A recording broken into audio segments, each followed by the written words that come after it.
ஆண்டாள் திருவடிகளே சரணம். மங்கள திருப்பாவை 18ஆம் பாசுரம்.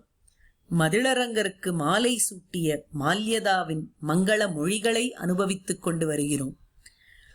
கோதை பிராட்டி தோழிமார்கள் எல்லோரையும் அழைத்து கண்ணனுடைய திருமாளிகைக்குச் சென்று அங்கே காவலாளியின் இடத்தில் மங்கள வார்த்தைகளையே பேச வேண்டும் என்று கூறி உள்ளே நுழைந்து கண்ணனுடைய மங்களமயமான பரிவாரத்தை 17ஆம் பாசுரத்திலே எழுப்பினாள்.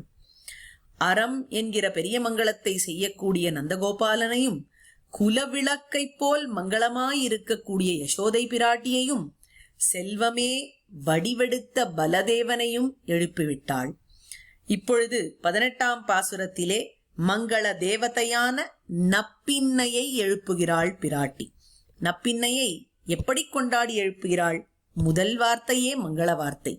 நந்தகோபாலன் மருமகளே நப்பின்னாய் என்று அழைக்கிறாள். பிராட்டி தனக்குத்தானே ஒரு அறிமுகம் கொடுத்துக்க வேண்டுமானால் ஸ்னுஷா தசரதஸ்யாகம் என்று சொல்லுவலாம். சீதா பிராட்டி நான் தசரதனுடைய மருமகள் என்று சொல்லுவலாம். அதுவே ஒரு குல ஸ்திரீக்கு பெருமை. ஏனெனில் அவள் இன்னாராத்து நாட்டு பெண் என்று சொல்லுவதுதான் அந்த குலம் விளங்கி மங்களத்தோடு இருக்கிறது என்று உலகத்துக்கு காண்பித்துக் கொடுக்கிறது. அதனால முதல் சொல்லே மங்களமயமான சொல். இவள் எப்படி இருக்கிறாள் என்று கேட்டால் இவள் பந்தார் விரலியாக இருக்கிறாள் என்று வர்ணிக்கிறாள் ஆண்டாள்.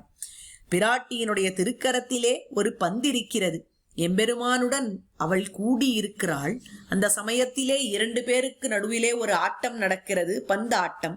அந்த பந்தாட்டத்திலே யார் கையிலே கடைசியில் பந்து வருகிறதோ அவர்களே வெற்றி பெற்றவர்கள் என்று அந்த ஆட்டத்தினுடைய விதிமுறைகள். இப்பொழுது இந்த பந்தானது பிராட்டியினுடைய திருக்கரத்திலே இருக்கிறது. அவள் வெற்றி சின்னமாக இதை தரித்துக் கொண்டிருக்கிறாள். பந்தார் விரலியாக இருக்கிறாள். ஆக வெற்றி சின்னமாகிற மங்களத்தை இவ்விடத்திலே கூறியிருக்கிறாள் ஆண்டாள். இந்த வெற்றி சின்னத்தினால் நமக்கென்ன பிரயோஜனம் என்பதையும் இன்னொரு மங்கள சொல்லாலே கூறுகிறாள் இந்த பாசுரத்திலே. செந்தாமரை கை என்று ஒரு பதம் இருக்கிறது. பிராட்டியினுடைய திருக்கரம், பின்னை பிராட்டியினுடைய திருக்கரமானது செந்தாமரை கையாய் இருக்கிறதாம். இவள் பந்தார் விரலியாய் இருந்ததனால் இந்த செந்தாமரை கையை கொண்டு நமக்கு மங்களத்தை செய்வாள் என்பது ஆண்டாளுடைய திருவுள்ளம். இதை எப்படி புரிந்து கொள்வது? இந்த ஆட்டம் நடந்ததே எம்பெருமானுக்கும் பிராட்டிக்கும். அதிலே பிராட்டி வெற்றி பெற்று விட்டாள். இப்போ பிராட்டி சொன்ன பேச்சை எம்பெருமான் கேட்க வேண்டும். பிராட்டி என்ன சொல்லுகிறாள்? எம்பெருமான் என்ன சொல்லுகிறான்? எம்பெருமான் அபராதிகளை தண்டித்தே தீர வேண்டும் என்று சொல்லுகிறான். பிராட்டி அதெல்லாம் பரவாயில்லை, க்ஷமித்தருள வேண்டும், நீர் க்ஷமிக்காவிட்டால் அவனுக்கு ஏது கதி என்று சிபாரிசு செய்கிறாள். புருஷகார பூத்தையாக விளங்குகிறாள். எம்பெருமானுடைய தண்டனையிலிருந்து நம்மை காப்பாற்றக்கூடியவள் பிராட்டி. இவள் இந்த பந்து ஆட்டத்தை ஜெயித்ததனால் எம்பெருமான் இவள் சொல் பேச்சை கேட்டு நம்மை காப்பாத்தி விடுவான். அதனால எம்பெருமான் தாமரை கையன், தாமரை கண்ணன், தாமரையாகவே இருக்கக்கூடியவன், தாமரை உந்தி உடையவன். அப்பேற்பட்ட தாமரையான் இடத்திலிருந்து கூட நம்மளை காப்பாற்றக்கூடியவள் யாரு? செந்தாமரையாள்.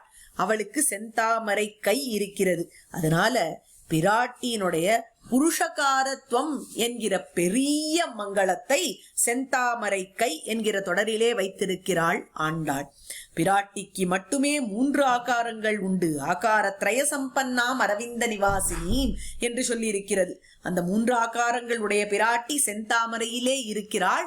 அந்த செந்தாமரை கையால் நம்மை காப்பாற்றுவாள். அவள்